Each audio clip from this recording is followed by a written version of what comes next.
Hello friend, welcome to YouTube channel.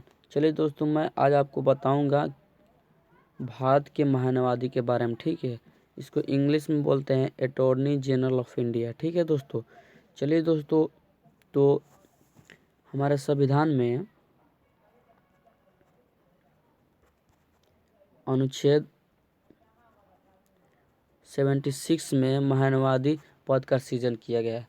ठीक है, ये क्वेश्चन ना जाने कितने एग्जाम में पूछा है कि भारत के महानवादी का उल्लेख संविधान के किस अनुच्छेद में है, तो 76 अनुच्छेद में। ठीक है दोस्तों, चलिए, आखिर महानवादी की पद का उल्लेख क्यों किया गया? क्योंकि देखिए, सरकार जो होता है,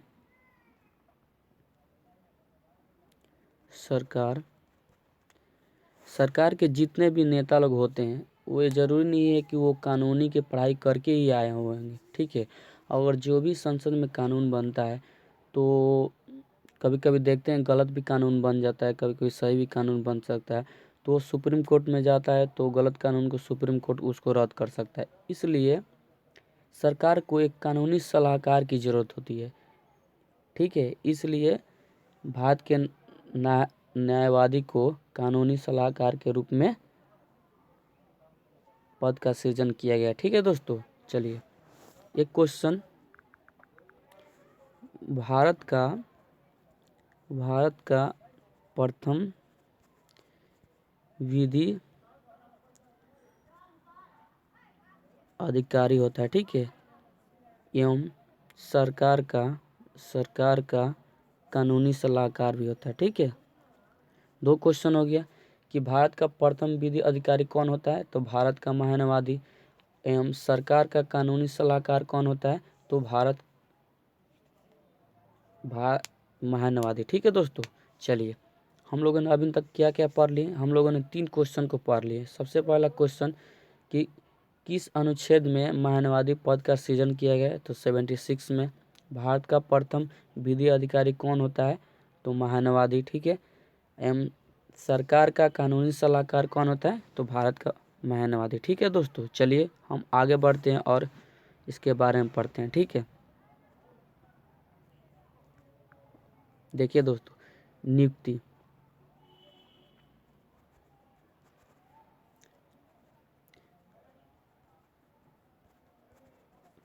देखिए, महानवादी की नियुक्ति राष्ट्रपति करते हैं। ठीक है दोस्तों, एक होता है निर्वाचन,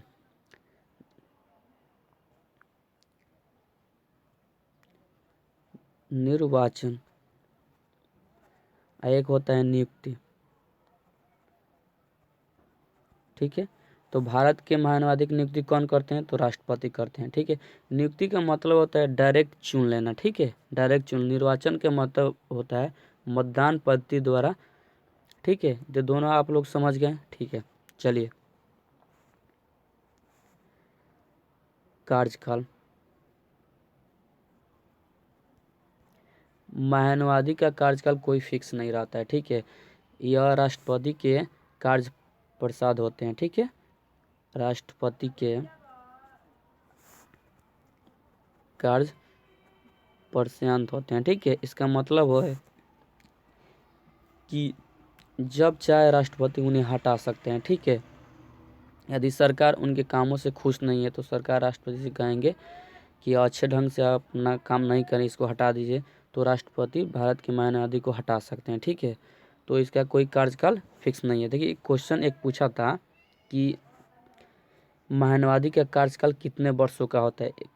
ऑप्शन ए में दिया था 5 वर्ष, ऑप्शन बी में दिया था 10 वर्ष, ऑप्शन सी में दिया था 3 वर्ष, और ऑप्शन डी में दिया था राष्ट्रपति के कार्य पर्यंत। ठीक है, तो अब क्या लगाइएगा, ये 5 वर्ष नहीं होगा, 3 वर्ष भी नहीं होगा, 10 वर्ष नहीं होगा। ठीक है, चलिए,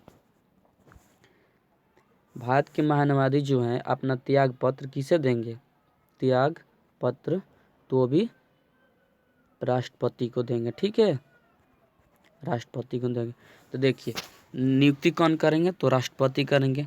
त्याग पत्र किसको देगा ये भारत के महानवादी, तो राष्ट्रपति को देंगे। ठीक है, और ये इनका कार्यकाल राष्ट्रपति के कार्य प्रशांत होता है। ठीक है दोस्तों, चलिए दोस्तों, तो हम आगे बढ़ते हैं। देखिए दोस्तों, वर्तमान समय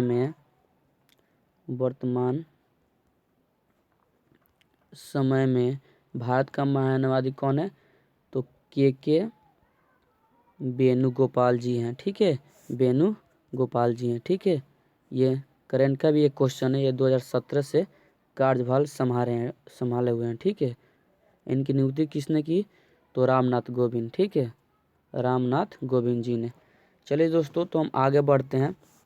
देखिए, यह संसद का सदस्य नहीं होते हैं। ठीक है, ये संसद का सदस्य नहीं होते हैं, लेकिन संसद में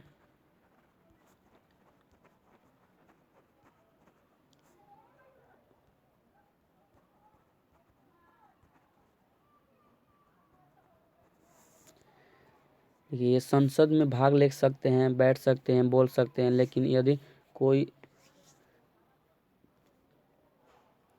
वोटिंग का काम चल रहा हो तो ये वोट नहीं दे सकते हैं। क्यों? क्योंकि ये संसद का सदस्य है ही नहीं है, तो वोट क्यों देंगे? ठीक है दोस्तों, चलिए तो हम आगे बढ़ते हैं। देखिए, इसे भारत के किसी भी न्यायालय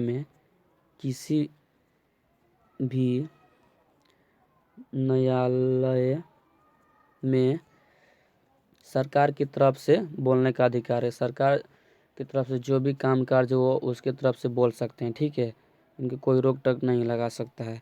देखिए, इनका ये भी है कि किसी भी